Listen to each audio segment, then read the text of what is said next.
Shalom à vous, j'espère que vous allez bien. Je salue tous nos auditeurs et ceux qui nous suivent sur YouTube. Vous êtes connectés, vous êtes en train de suivre votre émission L'heure du gospel. Je suis Nana Lukiezo, le miracle de Dieu. Et ensemble avec Gildas, on va essayer de savoir qui je suis réellement, qu'est-ce que je fais pour le Seigneur et qu'est-ce que je fais pour le gospel. Restez connectés et c'est maintenant que ça se passe. Je suis une servante de Dieu, une passionnée de Christ. Je suis une mère, je suis épouse Chikangu et j'ai 5 enfants, 4 garçons et une fille. Je suis coach, je suis motivatrice, je suis conseillère en ce qui concerne les peines du cœur, comment tenir son mariage, c'est un peu ma spécialité. Et mis à part ça, je suis vraiment une femme engagée dans la cause de Christ. J'aime gagner des âmes et je suis aussi la fondatrice d'une structure qui existe depuis presque 10 ans, 9 ans on va dire, mais nous allons déjà vers nos 10 ans. La structure s'appelle Toutes les femmes avec moi. C'est vraiment une structure qui encourage les femmes, qui porte les femmes. Et depuis janvier, nous nous sommes convertis en une fondation pour soutenir et guider les femmes vulnérables, notamment les femmes vivant avec handicap. Donc voilà un peu ce que je suis, si je peux me présenter en quelques mots. Je suis chantre, je ne sais pas si j'ai dit chantre. Je suis chantre depuis 35 ans, je sers Dieu à travers la musique. Voilà, c'est un peu ça, c'est tout ce qu'il y a à savoir sur moi. Ok, mes débuts dans l'évangile, c'est que déjà il faut noter que je suis fille de pasteur, donc j'ai entendu parler de Dieu déjà très tôt, depuis enfant, mais ce n'est pas ce qui garantissait que j'ai une relation avec Dieu. Voilà, ça je devais le dire, le mentionner parce que c'est très important. Mais c'est en grandissant, j'ai commencé à servir Dieu déjà à l'église parce que voilà, avec un père pasteur, je me suis déjà retrouvée dans le bain de ce qui est évangile, l'œuvre de Dieu, le service à l'église, et donc j'étais déjà en plein dedans. Et mais c'est en faisant ce parcours-là, en servant Dieu sans lui-même, sans Dieu lui-même, j'ai fini par faire sa rencontre personnelle. Et c'est comme ça mes vrais débuts, avec cette belle aventure avec Christ. Ça a commencé par là, cette prise de conscience, si on peut le dire comme ça, qui s'est passée de manière assez spéciale, où pour nous autres là qui étions déjà habitués aux choses de Dieu, il fallait que Dieu sorte les grands moyens pour que les choses se passent comme ça s'est passé. Et aujourd'hui, je suis fière et je ne regrette pas cette décision que j'ai prise. J'étais très jeune, 16-17 ans, mais en tout cas, je ne regrette pas cela. J'ai fait le bon choix. En réalité, il y a beaucoup de versets bibliques qui me parlent, mais j'ai un verset que j'aime beaucoup, que je connaissais depuis, mais qui a pris un autre sens quand j'ai vécu des grosses épreuves. Il y a Romains 8, verset 28, que j'aime beaucoup. Ce verset dit: « Nous savons du reste que toute chose concourt au bien de ceux qui aiment Dieu, qui sont appelés selon son dessein. » Pourquoi j'aime spécialement ce verset? Parce que ça traduit qu'il n'y a aucune fatalité avec Dieu. Ça veut dire que toute circonstance que l'on peut vivre dans sa vie trouve un sens avec Dieu, même si elle pouvait être désagréable. Mais en réalité, quand tu l'observes et que tu prends un peu de recul, tu peux mieux observer que voilà, ça a concouru à l'épanouissement ou à l'avancement de l'évangile, si je peux le dire comme ça. Donc voilà pourquoi j'aime particulièrement Romains 8, verset 28.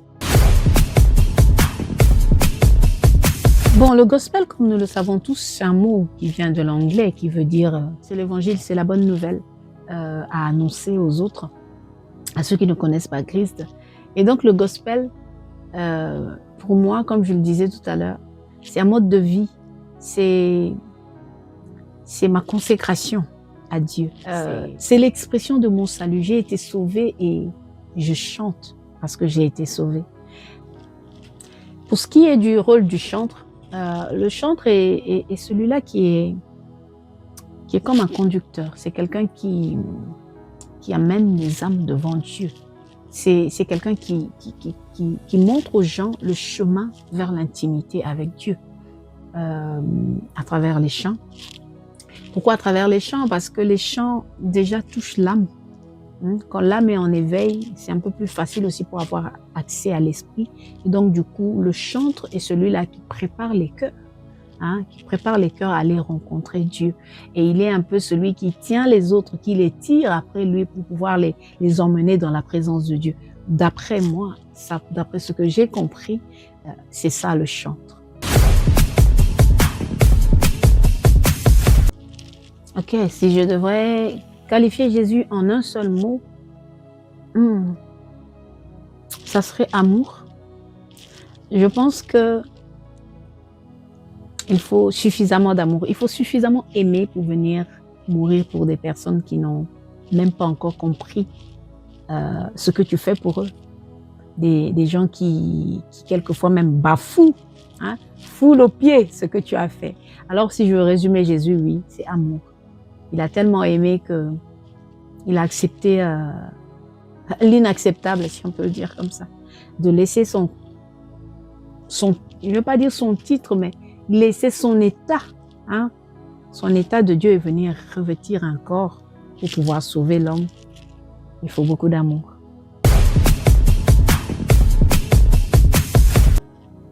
Ok, je pense que ça serait le psalmiste David, le personnage qui m'a aussi, en dehors de Jésus, celui qui m'a aussi influencé ou dont la vie me parle.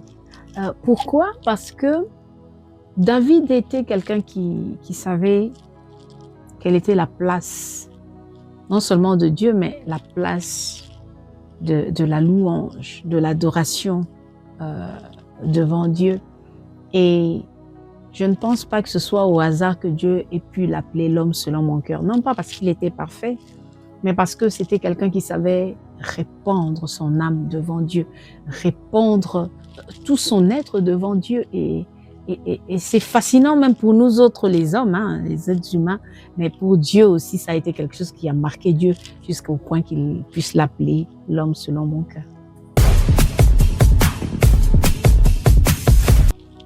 En dehors de la musique, je suis passionnée par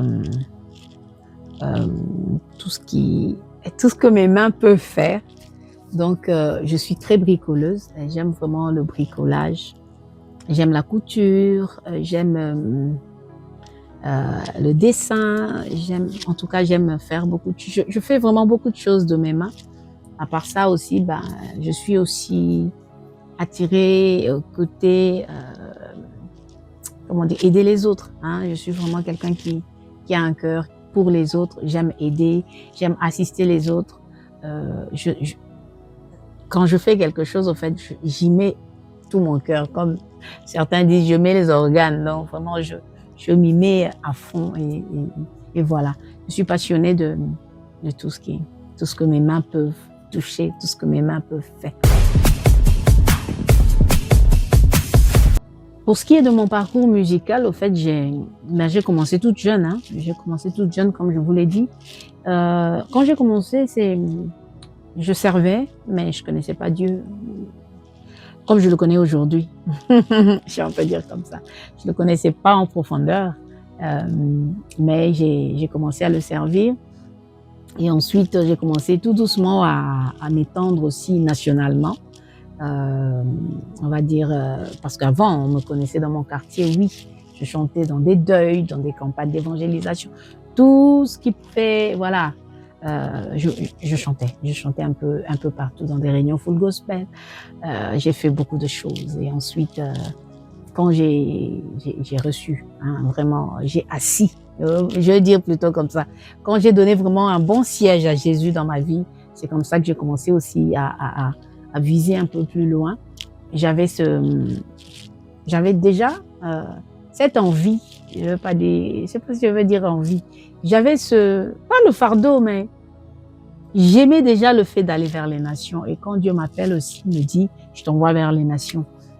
C'est comme ça que j'ai commencé d'abord à à m'épanouir dans mon pays, en RDC, auprès de différents grands chantres que nous avions au pays. J'ai côtoyé Charles Mumbaya pour ceux qui connaissent. Et c'est comme ça aussi que voilà, le monde de l'international a commencé à s'ouvrir pour moi, même national aussi, parce que je chantais dans mon quartier et autres, ça s'arrêtait là, mais quand j'ai croisé Charles Mumbaya, c'était quelqu'un qui passait déjà à la télé et chanter avec lui d'office, on te voit à la télé. Et comme lui, il exportait sa musique, c'est comme ça que nous aussi, on a été exportés directement avec lui. Et c'est comme ça que, à un moment donné, je trace mon chemin aussi toute seule, loin des mentors, pour se dire que j'arrive aussi à voler de mes propres ailes. Et c'est comme ça que je prends mon envol. Et puisque j'avais cet appel pour les nations, Dieu a simplement mis sa main. Chaque porte que j'essayais d'ouvrir, en fait, Dieu facilitait les choses. Et jusqu'à aujourd'hui où je suis contente et fière de réaliser que voilà, 35 ans sont passés depuis que je suis dans cette œuvre pour le Seigneur. Ok, ce que je peux retenir de cette épreuve de résilience après mon accident, le fauteuil roulant, tout ce qui s'est passé, la paraplégie, ce que je retiens, c'est que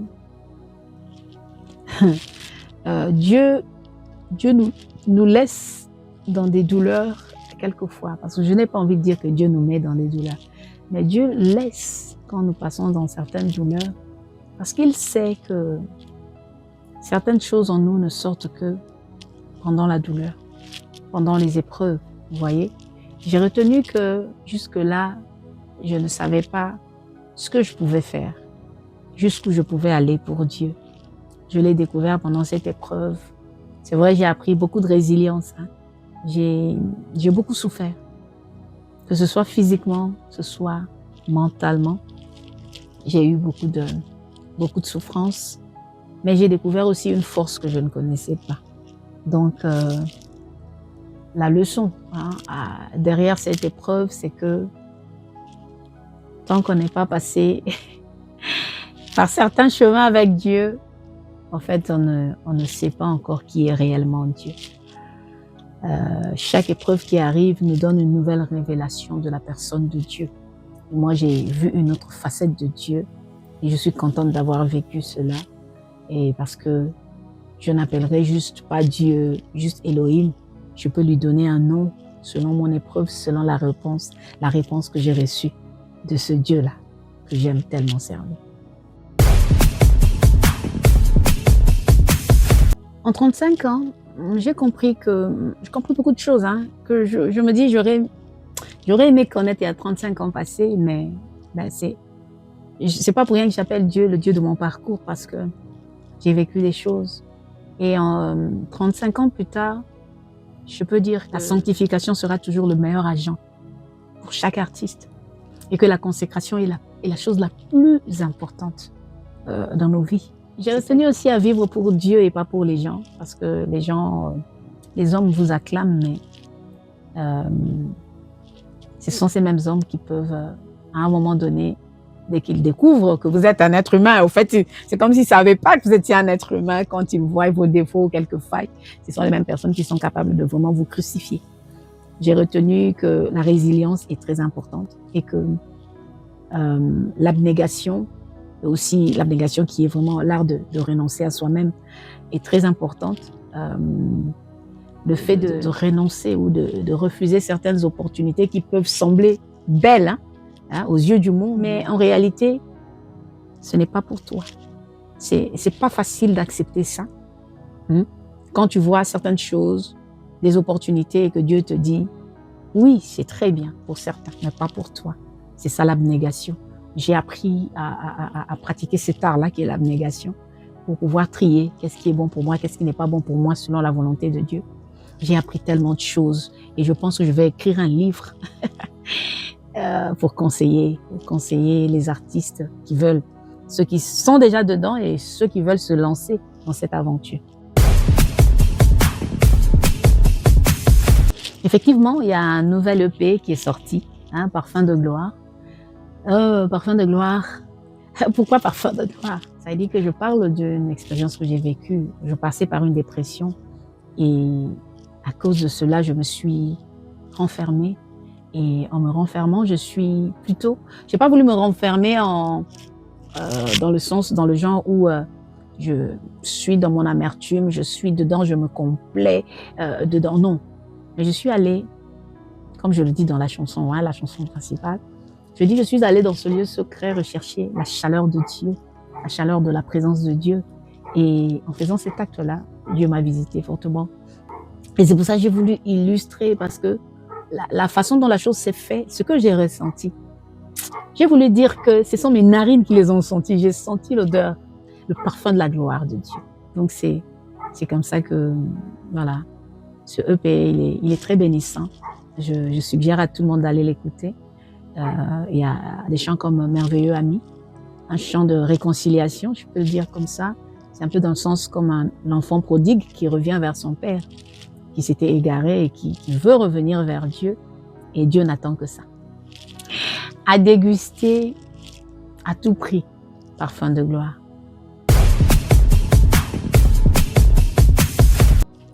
Oui, mes différents projets d'avenir, il y a un autre EP qui arrive. Ça s'intitule La gloire de Dieu est là. Ça, c'est aussi quelque chose de beau. Soyez aux aguets, c'est quelque chose de magnifique qui va arriver bientôt. Et pour les jours à venir, j'ai un concert. Voilà, j'ai une célébration qu'on est en train de préparer pour le 4 octobre à la Madeleine, ici à Bruxelles, là où je vis. Ça, en fait, c'est pour célébrer mes 35 ans. Mes 35 ans au service du corps du Christ. Mes 35 ans de ministère par la chanson. Donc, voilà, il y a cet événement-là qui occupe nos esprits en ce moment-ci, parce que voilà, on veut rendre gloire à Dieu, on veut honorer ce Dieu, le Dieu du parcours, vraiment qui a cheminé avec moi pendant 35 ans.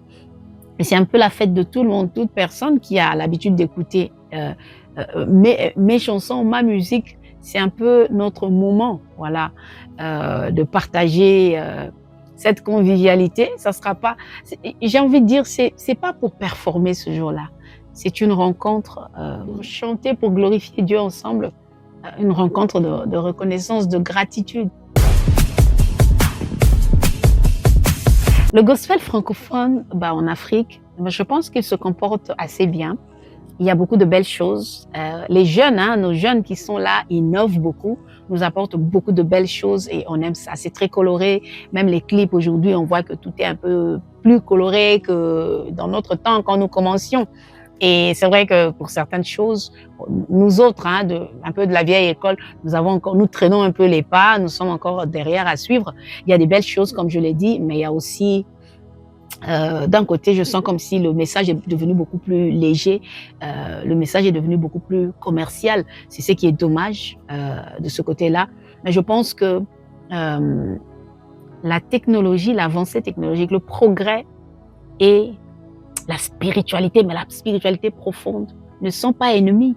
Elles peuvent bien cohabiter. Ça veut dire que même si nous avons vraiment penché sur ce côté beauté, technique, technologie, progrès, on ne devrait pas oublier non plus ce côté spirituel. Cette profondeur de la parole de Dieu ne doit pas disparaître. Elle doit être là parce qu'elles peuvent bien cohabiter ensemble. Oui, le Bénin, oui, venir au Bénin, oui, c'est toujours, je veux pas dire c'est un rêve, mais oui, j'aimerais bien venir au Bénin. Mais invitez-moi, invitez-moi. Vous savez, c'est l'un des pays d'Afrique que je n'ai pas encore visité, mais qui me donne envie. Le Bénin, invitez-moi. Voilà, invitez-moi, je viendrai. Donc, je parle à tous ceux qui sont dans l'événementiel, ceux qui organisent des concerts et autres, voilà, qui sont au Bénin. Voilà Nana Nukezo qui est là, je lance l'appel, j'attends l'invitation, invitez-moi et je viendrai avec grande joie, avec beaucoup de plaisir pour pouvoir louer Dieu avec le peuple du Bénin. OK, sur les réseaux sociaux, vous savez me trouver, j'utilise presque tout, hein. Je suis sur Instagram, sous le nom de Nana Lukezo, sur, Facebook, hein, Facebook Nana Lukezo, sur X Nana Lukezo, sur Snapchat Nana Lukezo, sur TikTok Nana Lukezo. Toujours le même nom, Nana Lukezo. Donc, au fait, vous savez me trouver sur toutes les plateformes. Écrivez-moi, je suis toujours de ceux-là qui répondent aux messages, donc n'hésitez pas à m'écrire si vous voulez poser une question ou bien simplement me saluer. Je suis à votre disposition. OK, un acapella pour faire bien. Seigneur, que tout en moi t'appartienne. Je m'offre totalement, que tout en moi t'appartienne. Mes mots ne suffisent plus, alors je m'offre moi-même. Mes mots ne suffisent plus, alors je m'offre moi-même. Oh, je me donne à toi. Hey, hey. Je me donne à toi. Hey. Je m'offre à toi, telle une mélodie mélancolique pour toucher ton cœur. Je m'offre à toi, telle une œuvre d'art faite de tes propres mains. Je m'offre à toi comme un parfum pour un meilleur nos moments d'intimité. Hey, hey. Je me donne à toi. Voilà. Pour conclure, en fait, j'aimerais simplement encourager quelqu'un qui pourrait passer par des difficultés. Je te donnerai mon propre exemple. Si tu ne sais pas, peut-être que tu ne connais pas mon histoire, va faire quelques petites recherches. Tu comprendras que je suis passée par des moments très difficiles, mais je me suis accrochée à la fidélité de Dieu. Alors, pour conclure aujourd'hui, j'aimerais te dire que Dieu est le meilleur. Il peut sembler comme quelqu'un qui prend son temps, parce que nous trouvons quelquefois qu'il prend son temps parce que nous sommes très pressés d'obtenir certaines choses. Mais Dieu répond. Dieu fait encore des miracles aujourd'hui. J'en suis la preuve vivante. J'aimerais t'encourager que dans ton problème, ne lâche pas. Ne pars pas voir ailleurs. Accroche-toi à Dieu. Dieu agit encore aujourd'hui. S'il l'a fait pour moi, il peut encore le faire pour toi. Sois béni.